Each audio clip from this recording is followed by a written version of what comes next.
Fast and inexpensive, email is replacing paper in much modern business communication.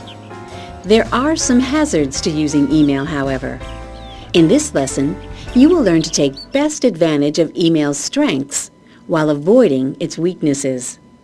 Email has several advantages over traditional paper correspondence. For example, composed quickly on screen, email messages are relayed at the speed of light, allowing for fast messaging and fast response. Email provides for rapid written communication with both on-site workers and far-off customers, and it can carry attachments for review and comment. Replies to emails can be made instantaneously and can include the original correspondence, creating a clear electronic trail.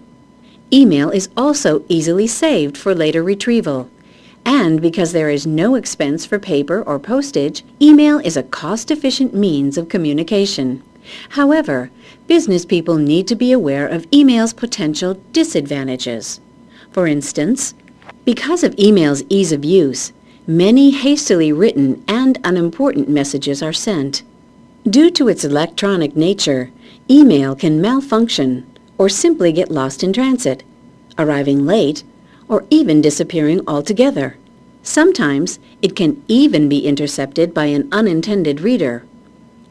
Reading from a computer screen is more difficult than reading from paper, which leads some people to avoid email or ignore it.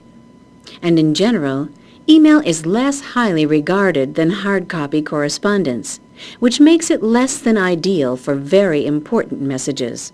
As a business person, you must decide when email is appropriate. For more formal business correspondence, you may wish to use hard copy. But for inter-office messages or less formal notes to clients, an email can be quick, practical, and economical. An email consists of two main sections, the mailing information and the message area. Different email programs display this content differently, so check your own email program for exact details. Let your program's help feature be your friend.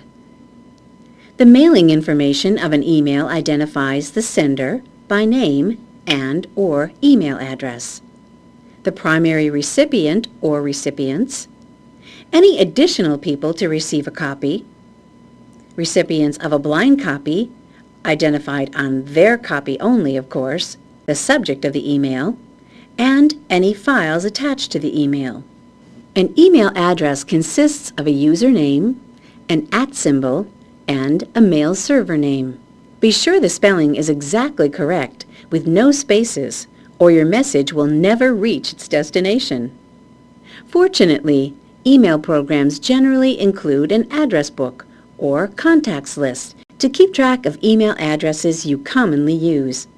The subject line on an email message is, if anything, even more important than on a memo. In many email programs, the user sees and judges your subject line before deciding whether to open your message. A well-phrased subject line also makes electronic searches easier in case your reader wants to find your message again at a later date. The attachment line identifies any electronic files accompanying the email. These may be text documents, spreadsheets, graphics, or even sound recordings. The bigger the file size of any attachments, however, the longer the email will take to send and receive. For a dial-up connection to the net, a large attachment could take hours, and some email servers refuse to accept attachments over a particular size. The message area holds your text. It should consist of an opening that greets readers and introduces the topic, a middle that expands upon that topic, and a polite conclusion that identifies any action the reader should take. To write a successful email message, follow these 4 basic steps: pre-write, draft, revise, and refine. For pre-writing, ask yourself, what should my email accomplish? What is its purpose? Who are my readers, and how will they respond to this message? What response do I need from them? what information do I need to provide for my readers? With these things in mind, begin a list of points and details to be included in your message. To draft your email, develop your list into sentences. In the opening, use a personal greeting if appropriate, and then state your reason for writing. In the middle, provide details your reader will want or need. In the closing, state the result or action your memo calls for. Then, sign off politely. Remember, though, that in an email, brevity is essential. If necessary, include any long or detailed information in an attachment rather than in the email message itself.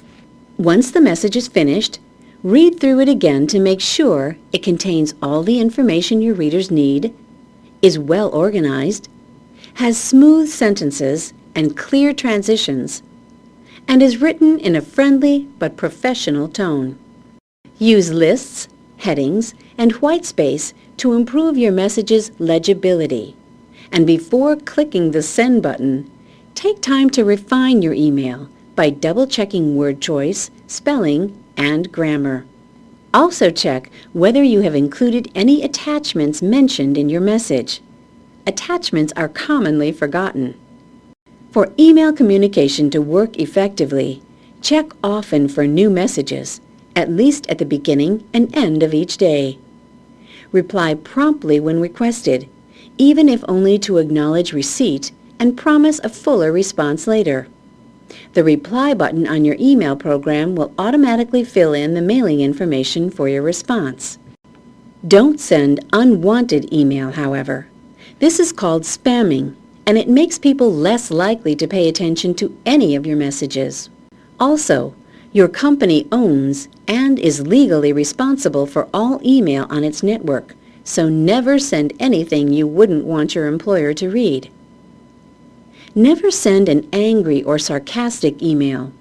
This is called flaming, and no one respects it. Also, use all caps sparingly, because they are difficult to read, and many people take them as shouting. Avoid initialisms and emoticons in business email. Initialisms, such as IMHO for "in my humble opinion," risk being incomprehensible and even insulting to those unfamiliar with them. And while emoticons, such as a colon, hyphen, and left parentheses for a sideways smiley face, can add a friendly touch to casual email, they are generally considered unprofessional in business correspondence. As you become more practiced with sending email, you will find it an ever more effective tool for fast, efficient business communication.